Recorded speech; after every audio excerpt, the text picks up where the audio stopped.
Hello again and welcome to the third installment in my new YouTube series based on my top 10 favourite slap bass riffs. This week we're going to be taking a look at a song called Decode, which was played by the great French-Canadian bassist Alain Caron. Okay, without further ado, let's have a listen to it.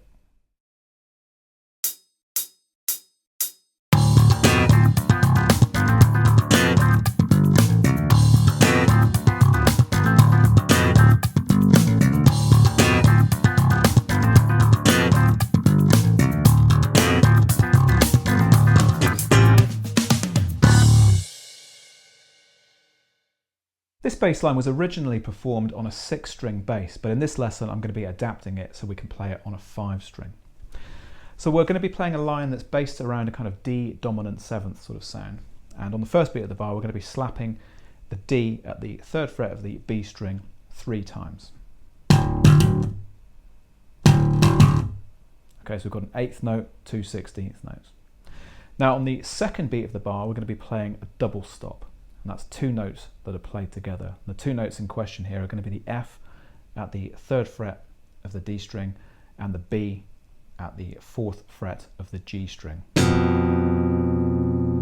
So if you're going to be fretting the low D with your first finger, I recommend using your second finger for the F and then your 4th or 3rd finger for the B. So on the second beat of the bar we just pop those 2 notes together and then we slap the low D again.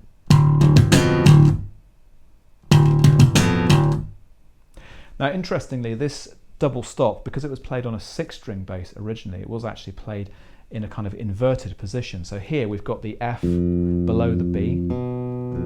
The way Alain played this on the original track was he played the B in this position, but then he played the F at the 5th fret of the C string. So you're actually getting this same group of notes, same pair of notes, but the F would have been an octave higher, but not playable on a 5-string bass.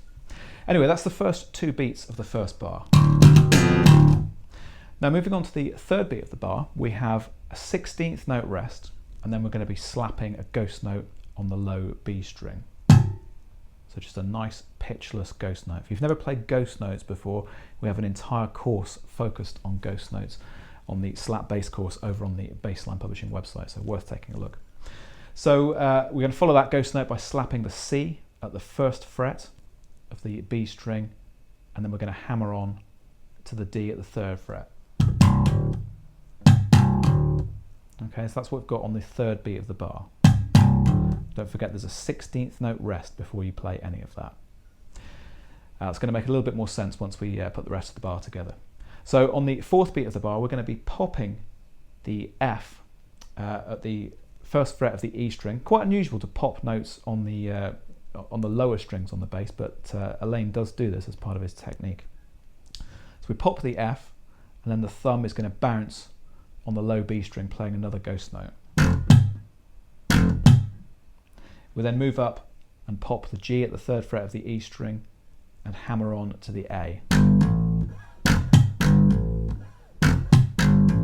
We've got 4 notes on that 4th beat. Okay, let's put the first bar together. And again. And one more time. Okay, that gives us the first bar of this line. Let's take a look at the second bar. So we're going to open in the same way, same as we did in the first bar. First 2 beats are going to be the same. And then this time on the 3rd beat of the bar, we've still got a 16th note rest. Then we're going to play a ghost note with the thumb on the E string, and then we're going to slap the G at the 3rd fret. On the 4th beat, we move up to the A. Now we're going to be double thumbing this note. We're going to play it with the thumb. Going to allow your thumb to go through the string so you can strike it again on the upstroke.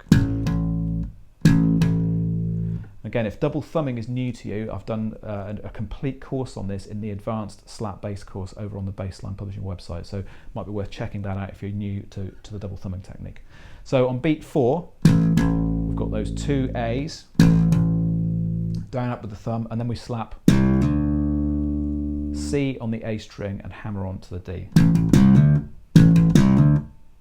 Okay, so bar 2 is going to sound like this. again. All right, let's put bars 1 and 2 together now.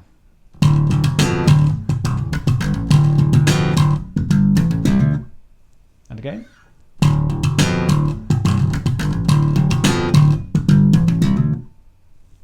Okay, now those first 2 bars are going to be played 3 times, so that's going to give us 6 bars in total. If you look in the transcription in the PDF worksheet, in bar 7 we've got the same thing as we had in bar number 1. And then in bar 8 we start off in the same way as we did all of the other previous bars. We'll play as far as that double stop, and then we're going to jump into the middle register of the bass and play a triple stop. So I'm going to play these 3 notes together. I'm going to be plucking with the thumb and fingers 1 and 2. We've got the A at the 10th fret of the B string. We've got a C at the 10th fret of the D string. And we've got a G at the 12th fret of the G string. Going to have to move fairly quickly from that lower double stop up to this middle one. Okay, and that's going to bring the line to a close. Okay guys, thanks for checking out the latest instalment in my new YouTube series. Now, we covered a lot of different techniques in this brief lesson. We looked at muted ghost notes, we looked at playing double stops, and we looked briefly at the double thumbing technique. Now, if you're uncomfortable with any one of these techniques, do head over to the video courses section on the Bassline Publishing website and check out all of our slap bass courses, because all of this stuff is covered in detail over there. Okay, I'll see you next week for another slap bassline.